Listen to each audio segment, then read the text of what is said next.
Well, welcome. Welcome to the study of Habbabuk, and we're going to do an online 3-week study. If you don't know me, my name is Carol Beakley, and I live in South Africa. I'm a missionary to South Africa. I've been married for almost 40 years. I have 4 kids, all grown in America, 2 daughter-in-laws, 1 son-in-law. Let me see, 1, 2, 3, 4, 5 grandkids, anyway, I feel very blessed. They're all seeming to be following the Lord and in churches, and maybe even in your church. Anyway, but I want to encourage you and to study through the book of Habbabuk. I assume you've done your first week's homework. So let's just dive right in. There's so much to cover, but let's just dive right in. I wanted to start with a prayer, and then we're going to begin in getting some history behind the book. So let's begin with prayer. Father, Lord, as I said, there's so much to cover in the book of Habbabuk. Father, we need you. We need your wisdom. We need your Spirit to teach us and guide us through this study. Father, without you, it would be impossible to understand the wonder of this, the mystery of this, trying to understand the depth of you and height and breadth of you. Lord, we want to grow. That's why we're here. And so, Father, I pray that even as I teach this, that those that would listen you would give them hearts to hear your truth, that I would not cause them to stumble, but that they would be encouraged to follow you and seek you and understand you more. So, Father, I can only ask that you intervene, as you always do, on our hearts that are hard. Soften them that we might be able to hear your truth. I pray all this in Jesus' name. Amen. Well, the history behind the book of Habbabuk, I think you have to go all the way back to Genesis to get the really grasp. So I'm going to do a brief sort of real quick history, but I'm hoping you pick up some key details. It starts sort of with Abraham and Isaac and Jacob when he promised them the land, and he renamed Jacob Israel, and he called them God's chosen people. And he told Abraham that his descendants were going to be enslaved for 400 years. And during the time of Israel, his son Joseph went to Egypt to prepare the way. And so they were in Egypt for 400 years. But God raised up Moses, and he delivered them miraculously. And Israel, but even after being delivered, Israel still didn't trust his promises. And so while they were in the wilderness, and they were just about to enter the promised land, they sent 12 spies in, and when the spies came back, they said, everything's wonderful, but the people are big, and it's, the fortresses are strong. And they were like, oh no, God just sent us here again to kill us. And so God patiently pulled them back and said, you're not ready. And he said, all right, you're going to hang out in the wilderness for 40 years. And then in Deuteronomy, which is at the end of the 40 years, Moses brought them together and told them about curses and blessings that they could have. And they said, yes, all that God asks us to do, we will do. So God kept his promise, and in the book of Joshua we find that they enter into the land, and they're given property and beautiful things, and yet they didn't seek God. And quickly they turned aside, because we find in the book of Judges that even though they inherited the land, they reject God.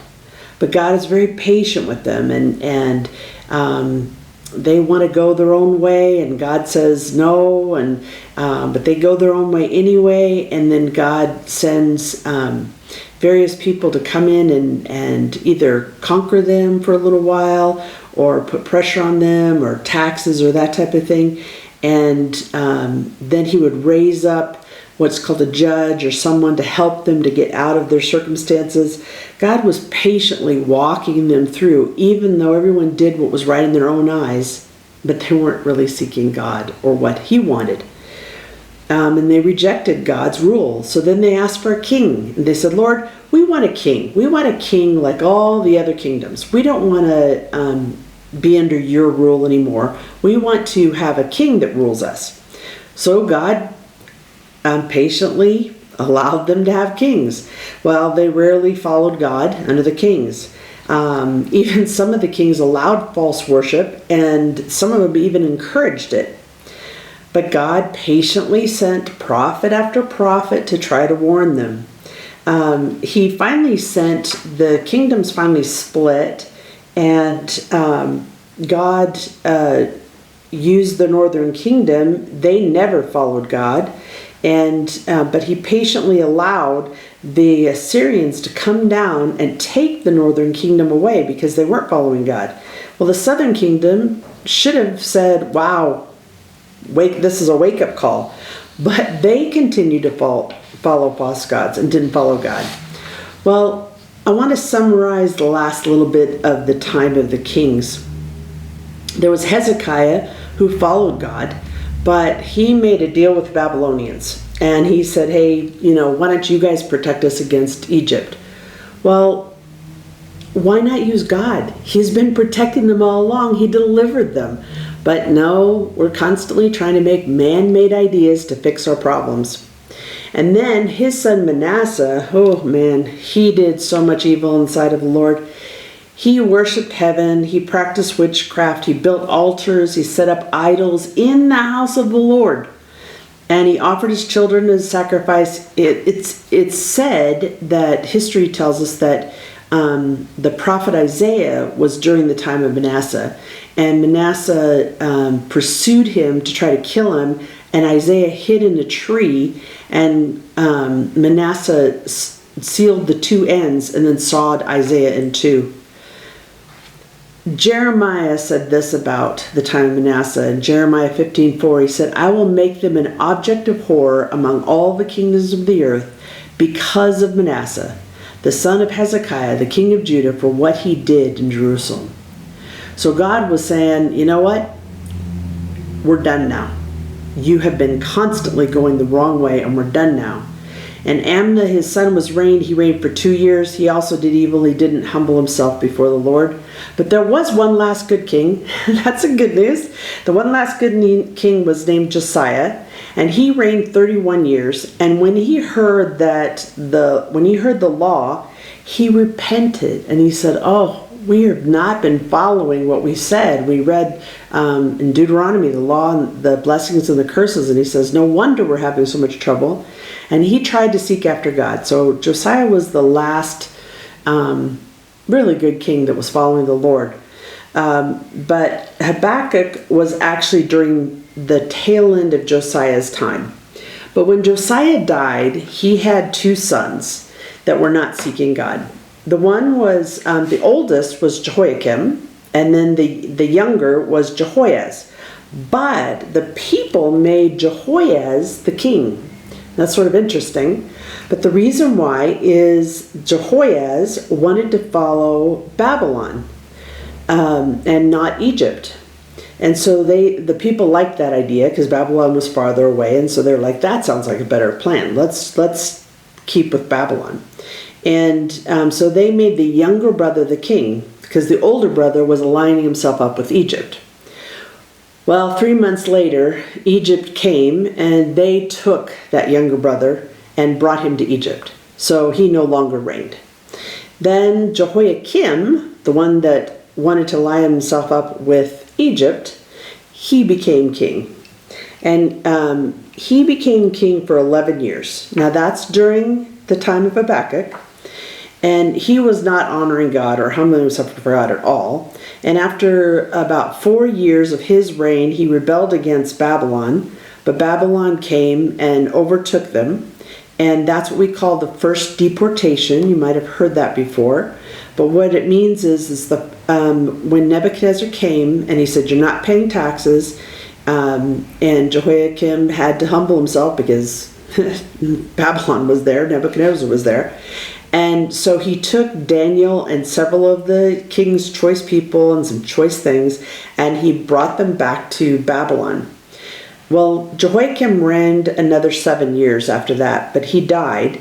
And his son, Jehoiachin, so I know, Jehoiakim, and then the Jehoiachin, he reigned. And he reigned for just 3 months because he tried to rebel against Babylon again. But Babylon came back and then took him and Ezekiel and a bunch of others to Babylon.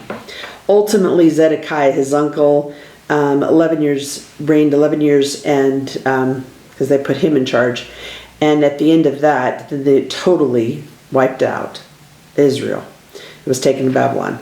So Josiah died in 609, and Israel was totally wiped out in 586. So that was 23 years between those 2 points. Habakkuk was probably 30-ish, I'm guessing, when he became a prophet in Israel. And so if he was 30 during Josiah's reign, and we had a couple years of Josiah, he probably was 55 years old when he saw the total destruction of Israel and everything wiped out. So this is a conversation. The book of Habakkuk is a conversation between God and Habakkuk. And this is probably during Josiah's time, maybe Jehoiakim's time, early on, before Babylon had come at all. And so this is a conversation that Habakkuk is having with God. All right, well, let's open our Bibles to Habakkuk 1, chapter 1, and that's what we're going to work on today is just chapter 1. So, like your homework. And it starts with the oracle which Habakkuk the prophet saw. And we learned last time we did the book of Micah, Malachi. Anyway, the oracle means burden. So this was the burden that was put on Habakkuk because it's something that he as a prophet saw. Let me read the first few verses here to you. The oracle which Habakkuk the prophet saw, how long, O Lord, will I call for help, and you will not hear? I cry out to you in violence, and yet you do not save. Why do you make me see this iniquity and cause me to look on wickedness? Yes, destruction and violence are before me. Strife exists and contentions arise. Therefore the law is ignored and justice is never upheld. For the wicked surround the righteous, and therefore justice comes out perverted. It's like, let's stop there. It's like Habakkuk is saying, I know what is right, and you're not doing it, God. Why not fix it? Why have you not fixed it my way? Why are you leaving it like this? See, Habakkuk wants God to come in and do like a penalty, or like, don't allow him to go into the temple for a little while, Lord, or raise up judges that will teach them how to do what's right and wrong. He just feels like Israel needs this massive tweak, that it's just not following the Lord. And I really can empathize with Habakkuk here, because there's so many times that this is me, that I'm like, Lord, there's so much happening in this world. Why aren't you fixing it? Why are you letting the wicked do well? And why is it that, there's not many people following the Lord? I feel like I'm the only one, sometimes. And let me just start with this thought. First of all, Habakkuk has a wrong view of sin. That's what we need to think about. He has a wrong view of sin. He sort of sees sin as against him. Like, I'm having to see this, and I'm having to endure this. But he really doesn't understand that it's actually against God. When you think of this idea of how, I guess that we just don't grasp how deep and how bad sin is. God is pure and holy. And imagine if Imagine if we were in a city and everybody was healthy and doing well. And outside of the walls were people, one person has Ebola and another person has leprosy. And they're saying, let me in. And I'm saying, well, leprosy is not so bad. Maybe we should let the leprosy. He doesn't look that bad. It's like, we don't want to let anything in. We don't want to let any of those diseases in if we can. Sin is like a disease. And it can't be cured. Only God can cure it. So our wrong view of sin is we don't need just a little tweaking and God come fix this little thing. We have a big problem because we've been fighting God. But let's see how God answers him. Let's go on to verse 5. And this is God answering Habbabuk. And he says in verse 5, look among the nations, observe, be astonished, wonder. Because I'm going to do something in your days you would not believe if you were told. I'm sending the Chaldeans. Let's stop there for a second. He says, what's interesting, he starts off with look and observe. I want you to go back to the verses 1 through, and I want you to look at, use the word look. Look at the verse 3. Why do you make me see iniquity? Why do you cause me to look on wickedness? God is actually using the word look and observe, and it's too bad that we don't always understand the Hebrew, and I don't even grasp the depth of the Hebrew here at all. But this is a very poetic, interesting play on words throughout the whole book of Habbabuk. And so one of the things we can look at here is Habbabuk is saying, God, you're making me look and see this. And God's saying, hey, look, see this. You think that's bad. Look at this. So he's using that play of words, look and see, and we'll see it again later. And he says, be astonished and wonder. That word wonder means surprise. There's some big, like, wow, look at this. You did in your homework, Acts 13:41, and Isaiah 28 brings it up also. It's sort of interesting, whenever this is used, this specific Hebrew word, it's sort of an interesting thought. It ties somehow to both, you'll find the passages about both grace and judgment, all right there in the context.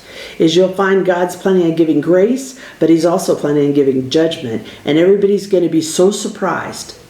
They're surprised about both the grace and the judgment. That's what the wonder is how can this be?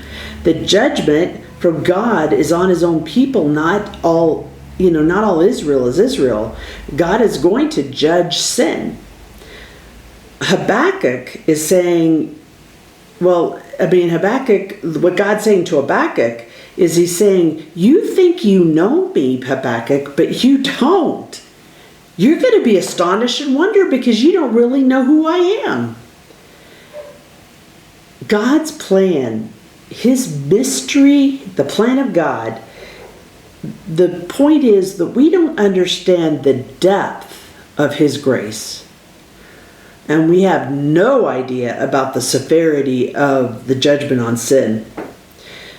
There are so many examples in the Bible over and over and over again about this that we should not be surprised, and yet we are. When you look at the severity of God's judgment, I thought of Joshua 7, when the children of Israel had come out of the wandering, and they had entered into the land in Joshua, and they had taken over Jericho, which was amazing how God did that. They just walked around and the walls just fell, and they took over Jericho, and everybody was like, wow, this was just amazing. And then there was this little tiny little town that was just off the path, and Joshua said, and the elders decided, we don't need to send everybody. We just need to send a little group over there. And when they sent them, they immediately 30 of them died. And it was like, what just happened? God made this amazing win over Jericho, and now we go to this little tiny town and we lost. How can that be? We were killed. Some of us are killed. And so they went back and they said, Lord, what is this? And God said, there's sin in your camp, and you are not going forward. The sin of Achan, where he took spoils from where he shouldn't have taken. Now, they were even unaware of the sin, but God took it so seriously he would not let them succeed without dealing with it. Then I think of 1 Samuel 4, when Samuel was told to deal with his children, and he didn't. His boys were abusing the priesthood, and Samuel didn't deal with it. And they went off to war, and they were losing, so then they thought they could control God, because they really didn't know who God was. And so they thought they could control God. They took the Ark of the Covenant to the battlefield thinking, okay, now we're going to win. And God not only let them lose, but he let the enemy take the Ark of the Covenant. It's like, wow. When Eli heard that, he literally fell back on his rocking chair and died, broke his neck. Because it was wonder, it was amazement. It was like, how can God let this be? How could we possibly not succeed when we have the Ark of the Covenant? I don't know if you see a commonality here, but it's just an overall idea of we just don't know who God is. We don't understand the depth of sin. We don't understand who we are before him and how much we need him. Ultimately, even now, as we go into the book of Habbabuk, ultimately Habbabuk is going to see the Chaldeans, the Babylonians are going to come in, and they're going to ultimately destroy everything, the temple and everything. And the Ark of the, as far as I know, no one exactly knows when the Ark of the Covenant was lost or went missing. But it's a high probability that when the Babylonians came in, God let them take the temple and chop it up. It's like, wow, God let them destroy all ability to worship like they were used to. He was that angry, and he felt like they had fallen so far from his truth and seeking him that they would never find him until he cleared things up. So let's go back. Let's keep reading. In verse 6. He says, "For behold, I'm raising up the Chaldeans, that fierce, impetuous people, who march throughout the earth to seize dwelling places which are not theirs." He's gonna, which is sort of interesting, by the way, he's gonna go back to where Abraham originally was, the Ur of Chaldees. That's in Genesis 11, and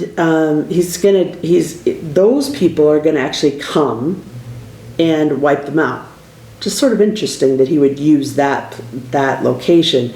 I think it's possible that he's trying to say, hey, you should learn from this. This is where Abraham came from, and you guys are all supposedly children of Abraham. Maybe you need to start there and understand that faith comes when you believe. It's credited to you, not given to you. It's credited to you as righteousness. I mean, you don't earn it. Anyway, but let's go back. So verse 7, they were dreaded and feared, which, by the way, is sort of interesting. That's also interesting because it's usually describing, those are words that describe God. He should be dreaded and feared. But in this case, the Chaldeans are the ones that they're dreading and fear. And their justice and authority originates within themselves. But they'll be held guilty. 11, down at 11. Their horses are swifter than leopards, and keener than wolves in the evening. Their horsemen come galloping, the horsemen come from afar. They fly like an eagle swooping down to devour. All of them come for violence. Interesting word. We got that back in chapter 1. Remember, Habbabuk was complaining about that. Their horde of faces moves forward. They collect captives like sand. So it's sort of just interesting that God's punishment is more violent than what Habakkuk's complaint was. He is going to destroy sin, evil, selfishness. He is going to destroy it. Well, the Babylonians, this verse 10, they mock at kings and rulers are laughing matter to them. They laugh at every fortress and heap up rubble to capture it. They mock and they laugh. They think that their own military success is because they're so strong and they're so wise and they're so intelligent and nobody else can hold a candle to them, not understanding you can't do anything without God. Anyway, verse 11. They will sweep through like the wind and pass on. Their rule won't last. That's the pass on. But they will be held guilty, and though they whose strength is their God. The one that's held guilty is the one that is their strength is their God. They love their own strength, and they're fools. Now, I just want to stop here for a second and think about this. They love their own strength, and they're fools. Well, now I can take it pretty much a challenge on myself. Because often I find myself trusting in my own abilities and trusting if my children, at the time that I'm filming this, about a month ago, one lost their job. And so because of the COVID virus. And so I was trying to tell him, you need to write your resume this way, you need to interview this way, you need to say these words, you need to do this, you need to contact this person and make this contact. And all of a sudden I realized, you know what? I have no ability to control whether he gets a job or not. There is nothing that I can do to get him a job. There's nothing really he can do. Yes, he needs to be faithful, but God is the only one that can open a door or shut doors or direct his path. We can try to manipulate and do things, and we do that all the time in our lives. When are we ever going to understand and not be foolish like the Babylonians, thinking that our strength is our own ability? We need to learn total dependence on God, to realize that anything we get and out of anything good is going to come from his hand. And the best thing we can do is striving to please him and seek him to understand him. But anyway, okay, we'll get back to Habbabuk. I do these little side trips. So what was Habbabuk's response to God's saying, hey, I'm sending the Chaldeans. This will be great. I'll solve your violence problem. Well, Habbabuk is obviously nervous about this because these guys are tough and these guys are going to wipe them out. And he's like, Lord. So let's see what he replies in verse 12. Habbabuk says, are you not from everlasting, O Lord, my God, my Holy One? We will not die. He's talking about, Lord, you're from beginning of time to ever, forever. You control everything. And you're my Lord. You're my God. You're my Holy One. You're my hope. We're not going to die, are we? In other words, he was saying also, you promise things. You are going to be faithful to your covenant promises, right? This can't be. This whole thing with Babylon, it just can't be. He says, oh Lord, have you appointed them to judge? And you, O rock, have established them to correct? Well, rock is a form of stability. Habbabuk is asking God to judge in 1:4, but he wants him to judge, but he's like, but not them. They're going to wipe us out. Can't you just thump us or, push us aside, push us a little bit, get us a better judge here and there, fix these certain laws, and then it'll all work out? And he says, he continues, Habbabuk, your eyes are too pure to approve evil. You cannot look on the wickedness with favor. Why do you look with favor on those who deal treacherously? Why are you silent when the wicked swallow up those more righteous than they? Well, it's interesting. He talks about the eyes and looking again, right? Why do you look with favor? Why do you have them succeed? And why are you silent about this when we're more righteous than they are? We're better than them. I mean, we're bad, but we're not that bad. it's like a ranking of sin, isn't it? I think of myself and I think, ooh, I rank all the time. I'm not as bad as those guys. My country's not as bad as that country. God, don't you know you're violating the universal rule? There's a universal standard. And how can you use that mode of judgment for my universal standard? Whew. They have a wrong view of sin, and Habakkuk has a wrong view of God. And this is where we need to grow in this study. We can understand, and I hope you're grasping and taking the time to really put yourself in Habakkuk's shoes.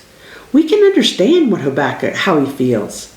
And yet at the same time, we need to say, wow, I have got to change on my view of what sin is, and also on my view of who God is. But that's where we're going. Let's keep going here. All right, so verse 14.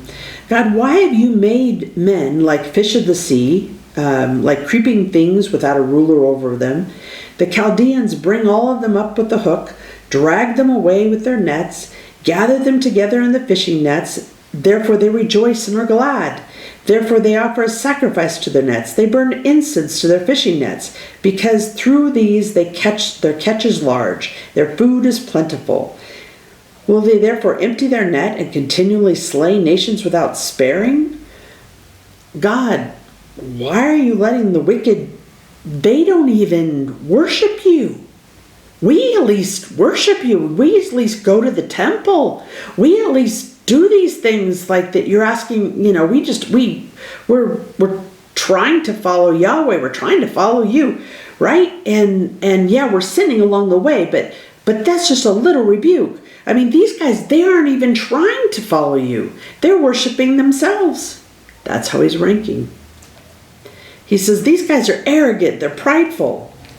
But you've made them succeed. I don't understand.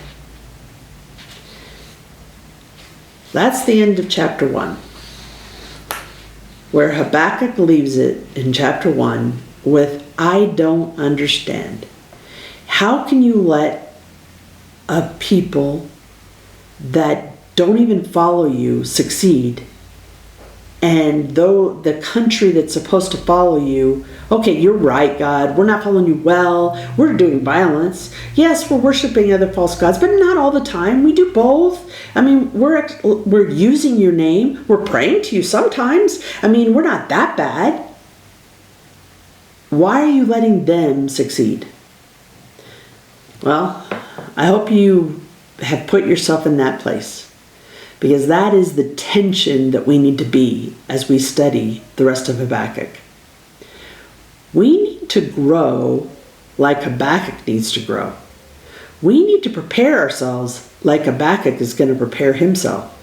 Not that we know the future, but we need to align ourselves with God or with our culture and our society. This book is to challenge our thinking about God. It's definitely challenged mine. And that's a good thing because we want to grow. We want to grow in our knowledge and understanding of God. Habakkuk thought he knew what was right and wrong. He thought he was righteous and right before God and right before man.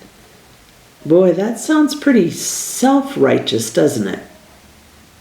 God, I'm acting right. He wants others to obey the laws like he was obeying. Sounds like Carol. He thought people that are sinning, they're sinning against me. And it's like, God, how can you let these horrible things keep happening? Because they should be living like me. He thinks that, I'm doing right. They're doing wrong. Oh, they're even worse than that. And he's like, God, you are not responding correctly. Man. He says in verse 13, your eyes are too pure to approve evil. You cannot look on wickedness with favor. You can't look on it with those who deal treacherously. Why are you silent when the wicked are swallowed up? Those are more righteous than, those more righteous than they. So he's saying, why are you letting even more wicked people conquer us who are not quite as wicked? We have a universal understanding. God, you should never allow the wicked to prosper, ever. And God, you should never be silent when those who are righteous are abused. Those are good things. And yet we don't realize that who are the wicked and who are the righteous? We don't understand that man sins against God. Carol sins against God. Habbabuk is sinning against God. Carol is sinning against God. You know, Romans 3, verse 10 and on talks about, as it is written, there is no one righteous, no, not even one. No one understands. There's no one who seeks God. All have turned aside. They have all become useless. There is none who does good, not even one. There is no fear of God before their eyes. We all stand before God condemned. I can't stand on my righteousness that I'm a little better than somebody else. Shush. Those words apply to me. I'm not righteous. I don't always seek after God. I don't even make it through an hour or two of seeking after God, and my mind goes off somewhere else. And I definitely don't have fear of God because I'm all the time trying to manipulate my world somehow to get what I think is right or what I think I want. You know, Romans 10, verses 1 through 3 is talking about Israel, but this is something interesting to think about. It says, Romans 10, verses 1 and 3. It says, "Brethren, my heart's desire and my prayer to God for them," it's talking about Israel, "is for their salvation. For I testify about them that they have a zeal for God, but not in accordance with knowledge. For not knowing about God's righteousness and seeking to establish their own, they did not subject themselves to the righteousness of God. For Christ is the end of the law for righteousness to everyone who believes." What does that mean? It means that they know about God, they've heard about God, and they are happy with that, and they think they're righteous before God. But they don't even know. They aren't even seeking God's righteousness. And only God's righteousness will apply. Not that I think I'm right. It matters where I stand with God. And that's why verse 4 says, Christ is the end of the law for righteousness to everyone who believes. Christ is the only one who gives righteousness. Here's the challenge. It's a challenge of our own self-righteousness, isn't it? Of our own feeling like, I think I'm doing pretty good. I think it's just those people over there that aren't. Or I think that law is not right. Or those whole group of people or that country is even worse than that. Our challenge right now, and this is where I challenge you as you go into the rest of Habbabuk, is just to think about, are you seeking to know God's righteousness or do you have your own? You know, there's a warning in this that we just got through reading in verse 13. Then it says, "But they will be held guilty, they whose strength is their God." Well, if our strength is in ourselves and we're trusting in our strength, well, then we will be held guilty. Well, it does come down to this. And you might say, Carol, you're giving me no hope. You're making me really nervous. This book is making me nervous. Well, that's a good thing because it's challenging our way we need to think about God. So I want to challenge you, keep going. I think you'll come to some ahas during your study. That a lot of the hope that we're going to start to find in chapter 2. Chapter 2 is going to lead us to the pinnacle of where our hope is. But it begins with the right understanding of our sin and a right understanding of God. And the only way to get that is through God and through His Word. So you're studying, you're on the right track, keep going, don't stop, and do chapter 2. I know this homework in Habbabuk is hard. It's hard not because, it's just hard because I'm making you try to think. and I'm challenging the way you think. And so I want to just encourage you to keep going. And trust and pray that God will help you grow in your knowledge of Him. I pray all this because you're going to, the wonder that is right before you is amazing.